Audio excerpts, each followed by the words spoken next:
SC వర్గీకరణ విషయంలో రాష్ట్ర ప్రభుత్వం చిత్తశుద్ధితో ఆ వర్గీకరణ అమలు చేస్తానన్నట్టుగా గతంలోనే రాష్ట్ర ప్రభుత్వం ప్రకటించింది. ఆ విధంగా ముందుకు పోతున్న తెలంగాణ రాష్ట్ర ప్రభుత్వానికి, గౌరవ ముఖ్యమంత్రి గారికి, గౌరవ ఉప ముఖ్యమంత్రి గారికి అందరికి కూడా హృదయపూర్వకంగా ధన్యవాదాలు తెలియజేస్తా ఉన్నా అధ్యక్ష.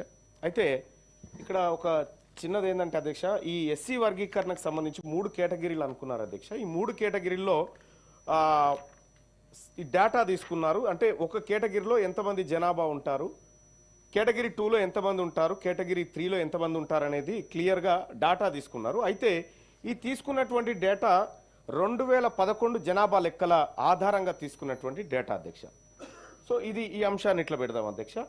ఇంకొకటి, మన దగ్గర భారతదేశంలోనే అత్యంత ప్రతిష్టాత్మకంగా ఏ రాష్ట్రం చేయనటువంటి ఒక అద్భుతమైనటువంటి అథెంటిక్ సర్వే నిన్న మొన్న జరిగింది అని చెప్పి మనం అనుకుంటున్నాం అధ్యక్ష.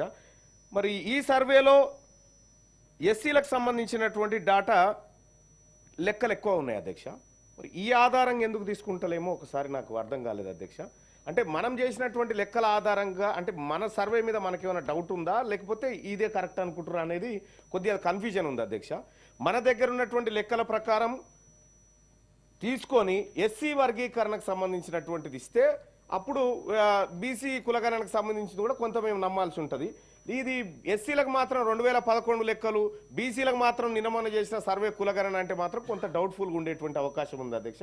ఇక రెండో అంశం ఏంటంటే అధ్యక్ష, మనం ఇప్పటిదాకా కులగణనకు సంబంధించినటువంటి అంశం కూడా మాట్లాడుకున్నాం కాబట్టి, కులగణన విషయంలో కాంగ్రెస్ పార్టీ నాయకత్వం కానీ, కాంగ్రెస్ పార్టీ ప్రభుత్వం కానీ చిత్తశుద్ధితోనే ముందుకు పోవాలని కూడా చెప్తా ఉన్నాం అధ్యక్ష. కానీ ప్రజాక్షేత్రంలో మాత్రం అనేకమైనటువంటి అనుమానాలకు తావొచ్చింది అధ్యక్ష.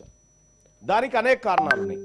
గతంలో కేసీఆర్ గారు చేసినటువంటి సమగ్ర కుటుంబ సర్వేలో 2014లో చేసినటువంటి సర్వే, అది ఎంహెచ్ఆర్డి గవర్నమెంట్ వెబ్సైట్లో ఉంది. దాని ఆధారంగా కొంత విశ్లేషణలు జరిగినాయి.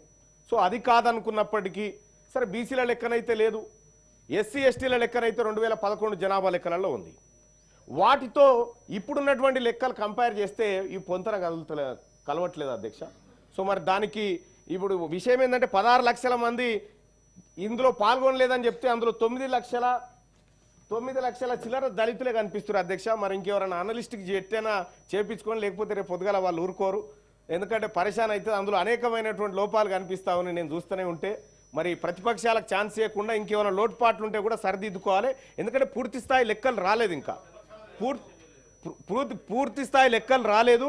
అయితే కులాల వారీగా కూడా ఇక్కడ ఎస్సీలకు సంబంధించినటువంటి కుల వర్గీకరణలో ఇక్కడ ఒక చిన్న రెల్లి అనేటువంటి వాళ్ళు 3025 మంది ఉన్నారని, పాకి అని, మోటి అని, తోటి అని 947 మంది ఉన్నారు, అనాముకు 17 మంది ఉన్నారు ఈ రాష్ట్ర జనాభాలోని. ఎట్లయితే కులాల వారీగా లెక్కలు ఉన్నాయో, బీసీలకు సంబంధించినటువంటి కూడా కులాల వారీగా లెక్కలను ఈ సభ ముందు, ప్రజల ముందు పెడితే అప్పుడు ఒక మనం చేసినటువంటి కార్యక్రమానికి ప్రజా ఆమోదం దొరుకుతుంది.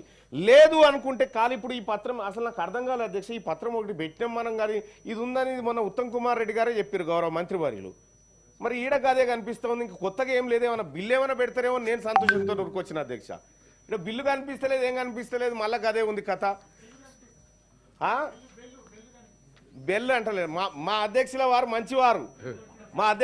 మంచివారు కాబట్టే ఇక కొత్త సభ్యులకు కూడా ట్రైనింగ్, శిక్షణ కోసం అలాంటి చిన్న సభ్యులకు కూడా ఇస్తూ ఉంటారు అధ్యక్షులు. ఆయన గొప్పవారు. అయితే ఇక్కడ అధ్యక్ష అదే మీరు అథెంటిక్ కాదంటారు కదా, అది కేసీఆర్ గారి దగ్గర ఉన్నది, అది తీసుకొని రారి, అదేందో చూసిన తర్వాత చేద్దాం.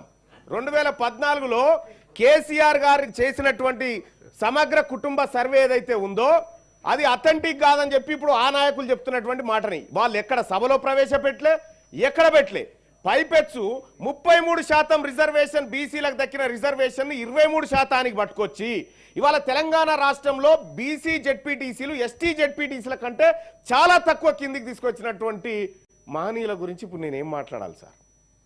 అందుకోసమే మాట్లాడాలనుకుంటే అధ్యక్ష, రేపు ఈ చేసినటువంటి సర్వే, ఈ మనసులో ఉన్నదే మాట్లాడుతున్నాం. ఎల్ఓపి గారు దయచేసి ఆయన మనసులో మీ మనసులో ఉంది, నేను మాట్లాడాలంటే ఎట్లా సార్?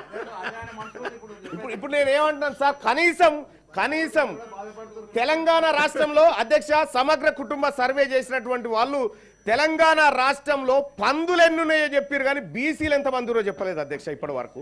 పందులు ఎన్నున్నాయో చెప్పారు కానీ ఈ రాష్ట్రంలో కుక్కలు ఎన్నున్నాయి, నక్కలు ఎన్నున్నాయో లెక్కలు చెప్పినటువంటి వాళ్ళు ఇవాళ కాంగ్రెస్ పార్టీ ప్రభుత్వం బీసీల లెక్కలను తీసుకొచ్చి మా ముంగడ పెడతా ఉంటే పాపం ఆపోజిషన్లో ఉన్నటువంటి నాయకులు తీన్మార్ మల్లన్న గారు కూడా ఎస్ నా ప్రభుత్వాన్ని నేను స్వేచ్ఛగా అడుగుతా ఉన్నా 2011 లెక్కలు ఎస్సీ వర్గీకరణ కోసం తాజాగా బీసీల కోసం ఈ లెక్కలు ఎందుకు తీసుకుంటున్నారని నా ప్రభుత్వాన్ని నేను అడుగుతా ఉన్నా. నా ప్రభుత్వానికే మనం చేసిన సర్వే మీద నమ్మకం ఉందా లేదా అనేటువంటి విషయాన్ని స్పష్టంగా అడుగుతా ఉన్నా. సరే, ఇక్కడ మనం గమనించాల్సినటువంటి అంశాన్ని ఒకసారి చూస్తే అధ్యక్ష, ఇవాళ బీసీలకు సంబంధించి కేవలం సర్వే చేసినాం, మా దగ్గర లెక్క ఉంది, ఆ లెక్క ఆధారంగా మేము చేసుకుంటూ పోతామంటే కుదరదు అధ్యక్ష. ఈ బీసీలో ఉన్నటువంటి దాదాపు 135 కులాల వారీగా లెక్క, గ్రామాల వారీగా లెక్క, వార్డుల వారీగా లెక్క మా ముందు ఉంచాల్సినటువంటి అవసరం ఉంది అధ్యక్ష.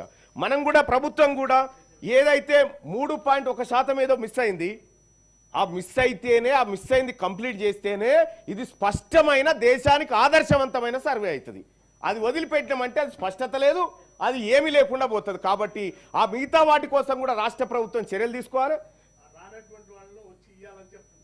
సో నేను కూడా రిక్వెస్ట్ చేస్తా ఉన్నా, మీ నాయకుడిని సభకు పట్టుకరాకపోయినా పర్వాలేదు, సర్వేలో నన్ను పాల్గొనవలసిందిగా మీ నాయకుడిని మీరు చెప్పాల్సిందిగా మేము కోరుతా ఉన్నాం. సార్ అధ్యక్ష, ఫైనల్ గా ఒక మాట అధ్యక్ష కంక్లూడ్ చేస్తా.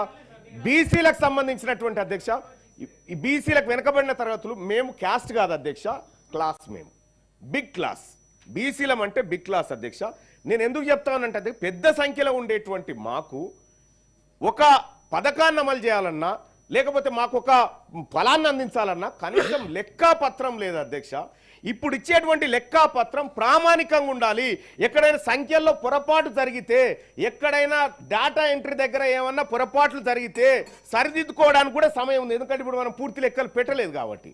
సో అట్లేమైనా మిస్ అయితే కూడా సరిదిద్దుకునేటువంటి ప్రయత్నం చేయాలి. ఎందుకంటే ఇది మా 50% పై చిరుకున్నటువంటి వర్గాలకు సంబంధించినటువంటి తలరాత అక్కడ ఉంది. ఆ తలరాత కరెక్ట్గా ఉంటే మా జీవితాలు మారితే ఆ తలరాత బరాబర్ ఉండాలని చెప్పి కోరుకుంటా ఉన్నాం అధ్యక్ష. ఫైనల్గా ఒకటే మాట అధ్యక్ష, నేనైతే బిల్లు పెడుతురేమో, కేంద్రానికి పంపుతురేమో అని సంతోషంగా వచ్చిన అధ్యక్ష. మరి మళ్ళీ అది ఎప్పుడు పెడుతురో, మళ్ళీ ఎప్పుడు రావనో, ఆ పెట్టినప్పుడు మా బిగ్ క్లాస్ వాళ్ళకి ఎక్కువ సమయం ఇవ్వాలని కోరుకుంటా ఉన్నా అధ్యక్ష. జీవన్ రెడ్డి గారు, ఓన్లీ 1 minute. అధ్యక్ష, దళితుల్లో ఏదైతుందో సామాజికంగా ఆర్థికంగా వెనుకబడుతున్నని గురవుతున్నటువంటి ఉపకులాలకు ప్రత్యేకించి ఏదైతుందో వర్గీకరణ ద్వారా వారికి న్యాయం చేయాలనేటువంటి భావనతోని మొన్న మధ్య సుప్రీంకోర్టు ఇచ్చిన తీర్పుకు అనుగుణంగా